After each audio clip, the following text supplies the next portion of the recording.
Hey everybody, my name is Brandon Bronstein. I am the sales manager for our digital services team out here in Salt Lake City. On the call are quite a few of my other counterparts across the division, and here we're here to talk about setting expectations based on a market analysis. A lot of what Insight Global does for our clients is providing a window into the labor market, really to identify specific labor trends, create competitive hiring strategies, as well as giving you a window into what your competitors are doing, and really establishing salary benchmarks to make sure we are attracting the best talent for your organization. So for today, we're going to start off going a little bit more into industry trends, and I'll pass it over to Rebecca to start off the conversation. Yeah. Hi, everyone. I'm our consultant engagement lead for the digital office. So I work a lot with consultant retention and understanding what makes candidates tick. So I run these market analysis consultations with prospective hiring managers frequently. And it's such an interesting conversation to have because even though there's so many different types of companies, industries, skill sets, working structures, it's all kind of centered around the same kind of stuff. And it's all about understanding salary, so compensation. We've talked about a lot about culture, and that's so important. But obviously, nobody works for free, right? So we need to understand that and understand like where to kind of backtrack. A lot of people that I'll be speaking with are like, I want to hire a .NET developer in Cheyenne, but I don't know what to pay them. I don't know if they exist out there. I don't know what other people are paying them, what kind of company, like there's just so much lack of understanding, right? So I always start with, okay, look into your competitors. And Nick, I think you've said this in the past, but understand what your competitors are doing and where they are, where the locations are. There's typically a trend back there. And then utilizing the resources you have. So yes, a .NET developer in Cheyenne, that might be a tall order, but you think about the other developers that you have on your teams. Can you connect with HR to ask them about their salary information? Of course, it would come anonymized. They would figure out the best way to do it, right? But leaning on your own teams to understand what the scope is beyond just you and the position that you got headcount approved for.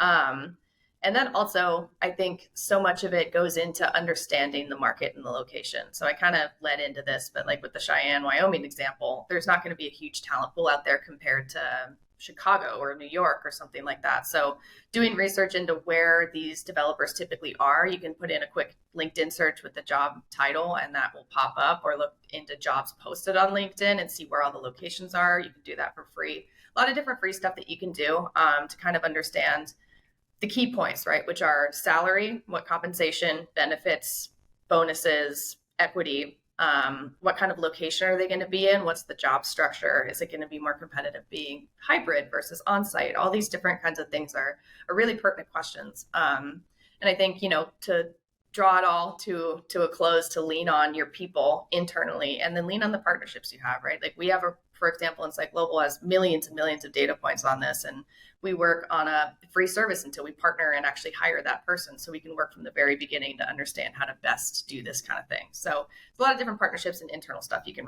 lean on for that. That's my novel. Love that. Reb, if you had to, let's say you're opening up a position that's a mechanical engineer in Wyoming, right? What's your first go-to website to try to find what that, maybe average salary mark is, or maybe even junior mid-level type of salary mark? Where would you go to find that data? Well, for me personally, I would go to an internal database and see the years and years of placements we've made all over the place. But from a different perspective, the first place I would go is just your free job boards. Just look up that job title in that location and see what they're paying. There's been a lot of salary transparency laws that have been passed recently. I think it's in 20 plus states and they're syndicating across the country shortly, but there has to be a salary range provided for these kinds of roles, for any roles in the US really. So you can leverage that to your advantage to understand what people are paying in different locations based on the skill set, variations of skill set. So like a front end developer versus a full stack, for example. For mechanical, maybe it's something related to a mechanical design versus a mechanical operations engineer. What are the typical nuances that you would find in that kind of skill set would definitely be the first place I go. Love it.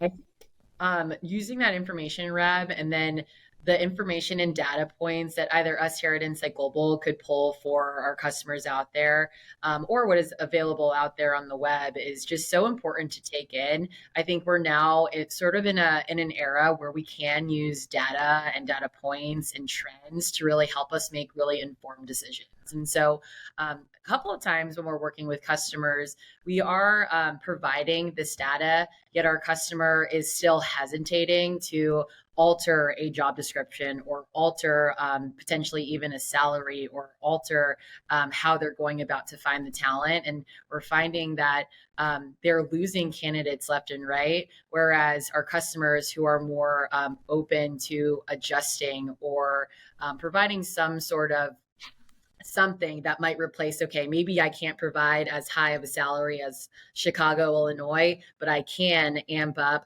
the responsibilities or sort of the projects that this person might be interested in. Something's got to give to make your position really competitive based on the market analyses that you're receiving. Mm-hmm.